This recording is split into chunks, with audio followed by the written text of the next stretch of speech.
Hey, Poke fans, sports fans, everyone all around. I'm Terrible Shoes. We're back with another video. Today, we're going to be talking about a huge event. This happened about a week ago at the time this video will be coming out. And that is that the Pokemon Company has officially purchased the Millennial Printing Company. I believe that's the name of it.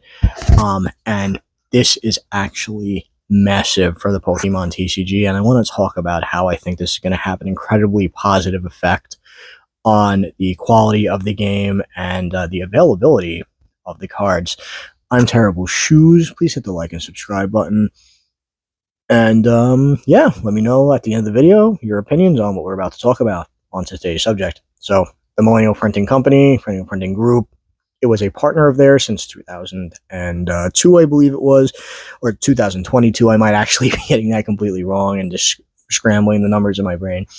But regardless, they're in North Carolina. They have been doing printing. They are a partner of theirs for a really long time, and they've officially purchased an absolutely massive building that is owned by them and the company itself. Why is this a good thing? Because I believe this will actually end the massive issue we've been having with the TCG for a very, very long time, and that is the lack of availability of product. Somewhere around Surging Sparks, most of you know, the Pokemon TCG took a huge nosedive in availability and essentially became free game for resellers and scalpers to scoop up all the product and sell it to you at 3 to 10. Yes, that is how insane it has been sometimes. The MSRP. MSRP, not MEMS. Wow, I'm always doing this. So basically, them purchasing a company this large, I think, will enable them to get back to the way it was pre-Surging Sparks. Any of you who are new to the TCG, I don't know if you know how good we had it from base, pretty much all basically from Sun and Moon up until Surging Sparks. You can get Pokemon product anywhere. And that is, of course, minus the very small period where Battle Styles was out, and it was because everybody was trapped inside during lockdown, and they could not get enough staff to properly print enough product. This, on the other hand, is a completely different ball game. Product just became very shorthanded. They could not keep up with demand, and way too many people saw this and saw a huge profit margin that could be made, so they ended up scooping up a lot of product off the shelves. They would quite literally made a career out of reselling Pokemon cards to people. It is insane. It is really crazy. I don't understand it personally, and I have to be real. I really am disappointed in the Pokemon Company for allowing this to go on as long as it has. I don't understand it. This is one of the largest media franchises in the world, and we couldn't afford to print more product. That is an absolute load of garbage, and everybody knows it. It is a shame on the Pokemon Company.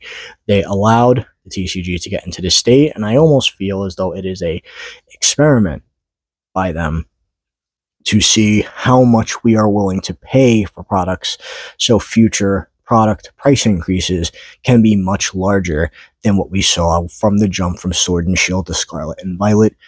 We saw a $1 per pack increase, and then we saw almost a $10 increase on Elite Trainer boxes, and we also, if you want to go by MSRP, almost a $20 increase on booster boxes, and $6 to $7, I can't remember the exact amount, on booster bundles and such. And well, I just don't understand it. Again, I feel like this was a big experiment to see what we are willing to pay to play. Going forward, I think they realized, at least I'm hoping they realized, people will not stick with your game long term if they cannot get the cards. I understand single prices have actually been relatively decent, minus the ultra rares and the big top chase cards, which have been so blown out of proportion value wise, it's crazy. I do not think there's any reason a card, no matter how nice the artwork is, should be going for upwards of $700 to $800 a week after it releases, and especially when it's in a set that's in current print. I feel like the Pokemon Company has failed miserably with the Pokemon Center as well, introducing a queue that not only allows bots to go through, but in fact, uh, allows their own employees to bot the queue themselves and purchase product, as we've seen in the past. It is a really despicable thing. And I think it has gotten to the point finally where they realize that if they do not clean this mess up, people are going to move over to other TCGs. We have seen during this entire mess other TCGs such as Digimon, Gundam, and one of the biggest competitors in the market now, One Piece, constantly rise up in popularity because they can actually get the product to play and the packs to open.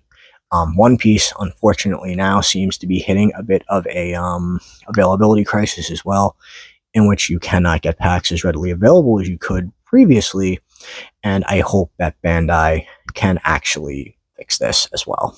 I would hate to see One Piece players have to go through what we have for the last, what's almost 2 years now, and that's really it. So I think this is going to be a huge win for the Pokemon Company. I think this is going to be a huge win for Pokemon players and collectors alike. And I am hoping going forward, market prices will stabilize and we'll start seeing cards that are actually affordable again and decks that are, well, affordable to play again.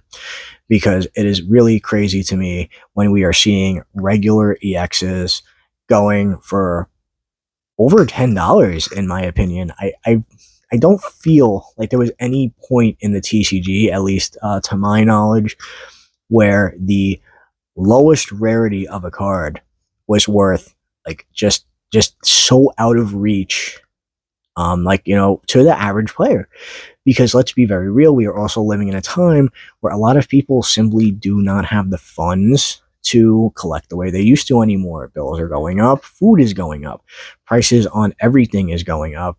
And when you're seeing the prices of cards, even the lowest tier cards, going up to 5 to 10 times what they should be, once again, people will dip out of your game and attempt to go play a cheaper one, or worse, they will completely dip out of the TCG scene and almost feel like hold a grudge against your franchise for causing them to feel that way.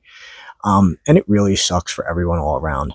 So hopefully purchasing this huge printing company will subsidize everybody's needs. I'm going to be real here. I would love to see reprints of a lot of the sets that people could not get their hands on over the last 2 years or so. Love to see maybe some more surging. See some reprints of Journey. People can get Journey pretty easily right now, but I feel like we can see more of it on the shelves. Some the Team Rocket set, that would be really great.